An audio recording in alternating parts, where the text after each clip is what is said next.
O calendário eleitoral indica para hoje, 5 de julho, diz o seguinte: a partir de hoje, 5 de julho, os que querem ser candidatos a vereador ou prefeito, cujo partido tenha marcado sua convenção para o dia 20 de julho, poderão fazer propaganda interna pedindo voto aos filiados da agremiação para aprovarem suas candidaturas. É que está aberto um prazo de 15 dias que antecedem as convenções para a propaganda interna. Essa propaganda não pode ser feita através do rádio, da televisão ou em jornais. Para amanhã, sábado, o calendário eleitoral tem várias determinações. Começa dizendo que 6 de julho, sábado, 3 meses do primeiro turno de votação. 1. Data a partir da qual, até o dia 6 de janeiro de 2025, órgãos e entidades da administração pública, direta e indireta, poderão ceder funcionárias e funcionários à Justiça Eleitoral em casos específicos e de forma motivada, quando solicitadas pelos tribunais eleitorais, aplicando-se esse calendário para as unidades da federação que realizarem apenas primeiro turno. Esse prazo de cessão de servidores, que termina no dia 6 de janeiro, nos municípios onde não acontecerá um segundo turno, é um pouco menor do que para os municípios onde acontecerá segundo turno. Nestes, o prazo de cessão de servidores estende-se até 27 de janeiro de 2025. 2. O dia 6 de julho, a partir do qual e até a posse das eleitas e dos eleitos, é proibido às agentes e aos agentes públicos, servidoras e servidores ou não, na circunscrição do pleito, sob pena de nulidade de pleno direito, nomear, contratar ou por qualquer forma admitir, dispensar sem justa causa, suprimir ou readaptar vantagens ou por outros meios dificultar ou impedir o exercício funcional e, ainda de ofício, remover, transferir ou exonerar pessoa servidora pública, ressalvadas a nomeação ou exoneração de cargos em comissão e designação ou dispensa de funções de confiança. A nomeação para cargos do Poder Judiciário, do Ministério Público, dos tribunais ou conselhos de contas e dos órgãos da Presidência da República. Também ficam proibidas essas nomeações para esses órgãos. Ainda proibida a nomeação das aprovadas e dos aprovados em concursos públicos homologados até 6 de julho de 2024. Os concursos que forem homologados até amanhã, os aprovados não poderão ser convocados.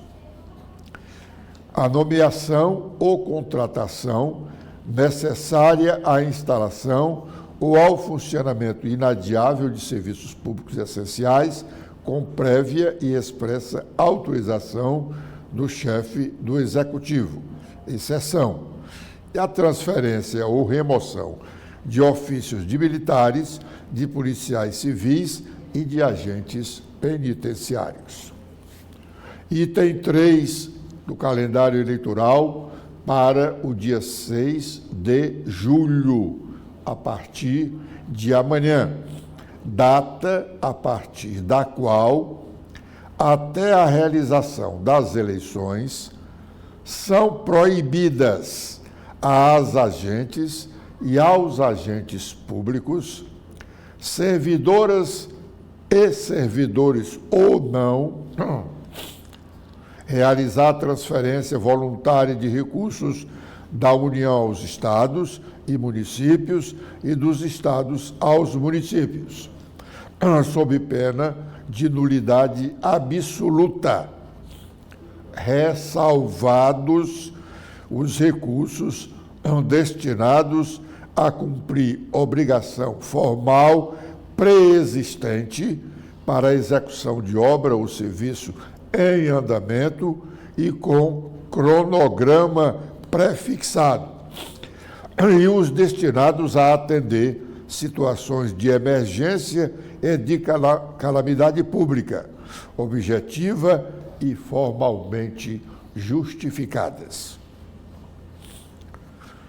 Com exceção da propaganda de produtos e serviços com concorrência no mercado, fica proibido os entes públicos municipais autorizar publicidade institucional de atos, programas, obras, serviços e campanhas dos órgãos públicos ou das respectivas entidades da administração indireta, salvo em caso de grave e urgente necessidade pública, assim reconhecida pela Justiça Eleitoral. Também é proibido fazer pronunciamento em cadeia de rádio e de televisão fora do horário eleitoral gratuito, salvo quando, a critério da Justiça Eleitoral, tratar-se de matéria urgente, relevante e de funções de governo. O dia 6 de julho também é a data a partir da qual os agentes públicos devem adotar as providências necessárias para que o conteúdo dos sítios, canais e outros meios de informação oficial exclua nomes, slogans, símbolos, expressões, imagens ou outros elementos que permitam identificar autoridades, governos ou administrações cujos cargos estejam em disputa na campanha eleitoral. A partir do dia 6 de julho, também é vedada na realização de inaugurações de obras públicas ou divulgação de prestação de serviços públicos, a contratação de shows artísticos pagos com recursos públicos. Também a data a partir da qual é proibido a candidata ou candidato comparecer a inaugurações de obras públicas. São as vedações do calendário eleitoral a partir de amanhã, sábado, 6 de julho, 3 meses antes da votação do primeiro turno. Os partidos cujos candidatos majoritários são mais conhecidos estão marcando suas convenções partidárias para os últimos dias definido pelo calendário eleitoral. Alguns ainda estão tentando alianças para a escolha dos candidatos a vice-prefeito. As chapas proporcionais de todos os partidos estão praticamente concluídas. A definição das datas das convenções também ainda estão aguardando as liberações dos líderes nacionais de todas as agremiações que têm candidatos a prefeito em Fortaleza, respectivamente, que tem como líderes o atual presidente da República, o presidente Lula e o ex-presidente Jair Bolsonaro. Os partidos dessas duas lideranças nacionais ainda aguardam as datas em que eles podem vir à Fortaleza para prestigiarem as convenções. O deputado federal cearense Moses Rodrigues, que ajudou a elaborar o projeto de regulamentação da reforma tributária, ontem concluído, sem a inclusão de carnes na cesta básica do brasileiro, fala sobre o trabalho da comissão. Vamos ouvi-lo. Nós brasileiros temos muito receio quando se fala em tributação, em reforma tributária. A gente sempre acha que o governo quer arrecadar mais. E essa preocupação eu tinha lá em 2019 e coloquei muitas vezes essa minha posição.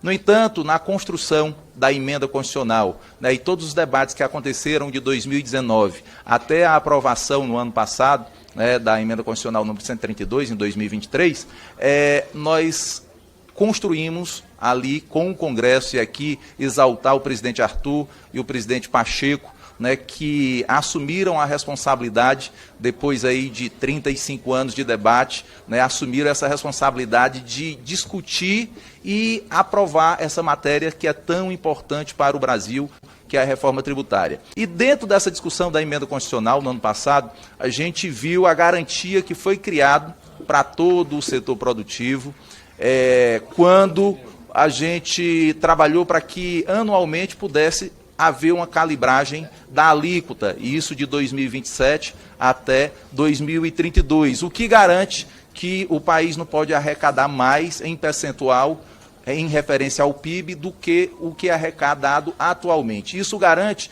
que hoje exista uma estimativa, né, levantada aí TCU, governo, que essa alíquota padrão seria de 26,5%. No entanto, nós temos convicção dentro desse grupo de trabalho, né, que a reforma tributária vai combater a inadimplência, a sonegação e a fraude, e que lá em 2033 em diante, a tendência é que essa alíquota possa ir caindo e, logicamente, favorecendo o consumidor, que é o nosso objetivo principal. Muitos, nas audiências públicas, muitos parlamentares participaram e fizeram, logicamente, as suas reivindicações dos diversos setores produtivos do Brasil, mas nós temos que entender que todas as alterações que fizéssemos, e aí por isso, já foi colocado aqui, nós estamos discutindo com os partidos e com os líderes de todas as bancadas para que a gente possa chegar no consenso e a gente possa preservar a alíquota que foi estimada em 26,5%, porque nós sabemos, como eu falei na minha fala inicial,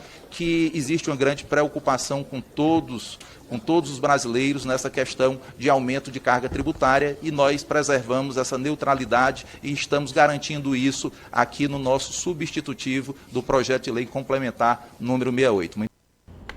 Bom, não fiquem desesperados os que não podem dispensar as carnes, sobretudo a vermelha, porque esse relatório ainda vai ser submetido ao plenário da Câmara. E lá ele, com certeza, sofrerá alterações. Não necessariamente com relação a essa inclusão de carnes na cesta básica, mas sofrerá alterações em vários dos pontos que foram destacados pela comissão. O senador Flávio Arnes quer uma reação do governo e da sociedade contra os abusos, como ele define, ele diz que são abusos, a algumas exigências dos planos de saúde no Brasil. Vamos ouvi-lo. Do que está acontecendo, e recebemos nesses 2 últimos dias dezenas de ponderações. Agora, apesar da decisão judicial liminar que impede, né, que haja essa ruptura unilateral. Você imagine você sendo atendido nesse mês e a pessoa dizer, olha, a partir do mês do 1º de agosto, o seu atendimento acabou. Né? Não tem portabilidade, não tem possibilidade de planos coletivos por adesão. Mas, dentro de certos planos de saúde, recebemos a denúncia que até nos planos individuais estão tendo problemas. A pessoa com autismo, por exemplo, ou a pessoa idosa, naturalmente vai precisar de mais apoio. E nós estamos falando só da parcela da população que tem plano de saúde, né? Porque a grande maioria das pessoas não tem plano de saúde, não consegue pagar e não tem o atendimento também. Então, são coisas absurdas que acontecem, mas a ANS, que é a Agência Nacional de Saúde Suplementar, tem que também cuidar desse assunto, apesar de serem planos coletivos de saúde, é o que a gente está requerendo também. E já apresentamos o projeto de lei até nesse sentido. Bom, a principal manchete do dia, que já vem de ontem, por sinal, porque ontem à tarde a Polícia Federal liberou o seu relatório sobre a investigação da tentativa de venda de joias que o ex-presidente Jair Bolsonaro recebeu de autoridades do exterior, quando ele era presidente. Ele tentou vender algumas dessas joias e a Polícia Federal, então, abriu um inquérito e concluiu esse inquérito ontem. Quando foi conhecido o relatório da Polícia Federal, indiciando um pouco mais de uma dezena de pessoas a partir do ex-presidente Jair Bolsonaro, aí essa informação passou a ser a manchete de todos os sites dos principais órgãos de comunicação do Brasil. E este tema ainda é a manchete dos principais jornais brasileiros na manhã de hoje, como as senhoras e os senhores puderam perceber nas leituras das manchetes e das principais notícias dos principais jornais brasileiros, apresentados aqui pelos nossos profissionais, a Amanda e o Oceli. Bom, o ex-presidente Jair Bolsonaro foi indiciado em pelo menos 3 crimes pela venda, tentativa, outra, de venda de presentes ganhos no exterior, quando ele exercia o mandato de presidente da República. É um indiciamento. A Polícia Federal fez a investigação, concluiu que o ex-presidente é culpado nessa história de venda dos presentes recebidos que deveriam ser patrimônio nacional. Há algumas exceções para presentes recebidos de personalidades do exterior, recebidos pelo presidente da República, que são personalíssimos, né? Mas a quase totalidade dos presentes são considerados de patrimônio da nação, patrimônio dos brasileiros. E o presidente andou vendendo aí relógio e outras joias. Então, a Polícia Federal constatou que ele participou do crime e foi indiciado. Ele e outros, como, por exemplo, o almirante Bento Albuquerque, que era ministro das Minas e Energia e foi um dos que trouxeram presentes do exterior para Bolsonaro, e inclusive criou uma dificuldade com a Receita Federal na liberação desses presentes na alfândega ou no aeroporto de Guarulhos, em São Paulo. Além do almirante, também foi indiciado o coronel Mauro Cid, ex-ajudante de ordens do ex-presidente Jair Bolsonaro, e o pai do coronel Mauro Cid, que é um general, também foi indiciado. Esse inquérito, a Polícia Federal já deve ter encaminhado ontem mesmo, por isso liberou a informação, deve ter entregue ontem, encaminhado ontem, ao Supremo Tribunal Federal.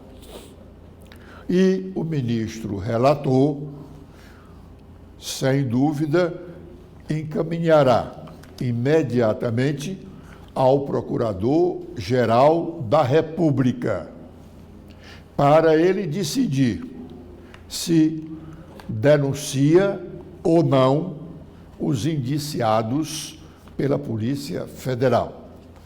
O Ministério Público não tem obrigação de denunciar. Ele tem o poder de decidir se denuncia ou não.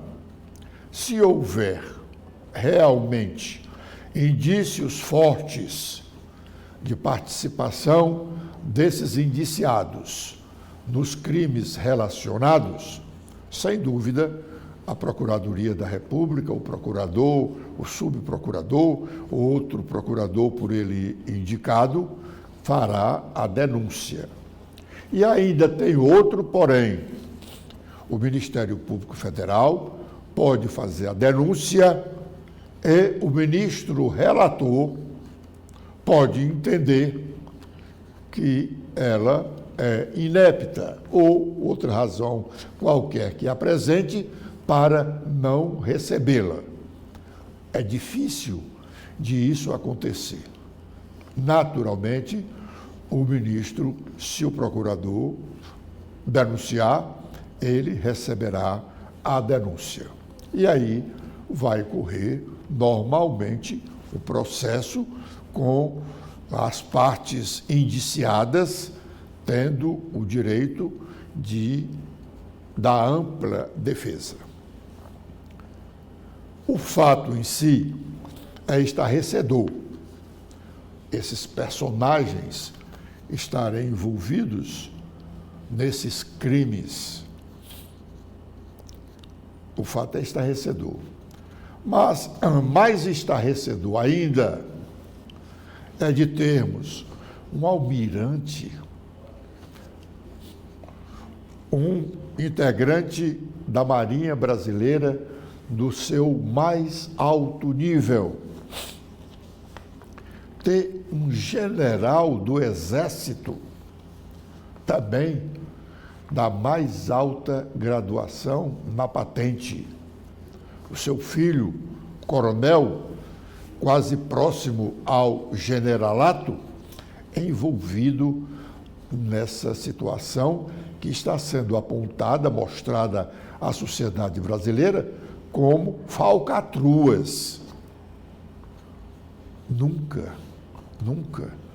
até o governo Jair Bolsonaro, se falou tão mal de figuras das Forças Armadas, figuras proeminentes, generais, almirantes, que eram pessoas, que eram figuras de comportamentos ilibados.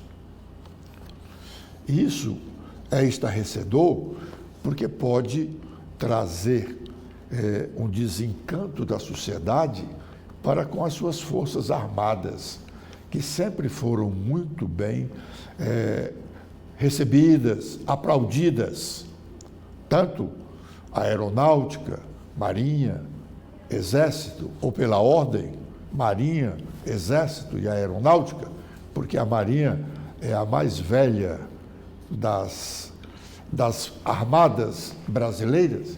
Então, se a sociedade entender que as Forças Armadas, que integrantes das Forças Armadas caíram na vala comum do crime, perde muito o Brasil. Perdemos todos os brasileiros. Com esta observação, nós estamos encerrando a nossa participação no primeiro bloco de notícias da manhã de hoje, convidando-os a continuarem conosco aqui na TV da Transparência, porque já já teremos novas informações. Obrigado.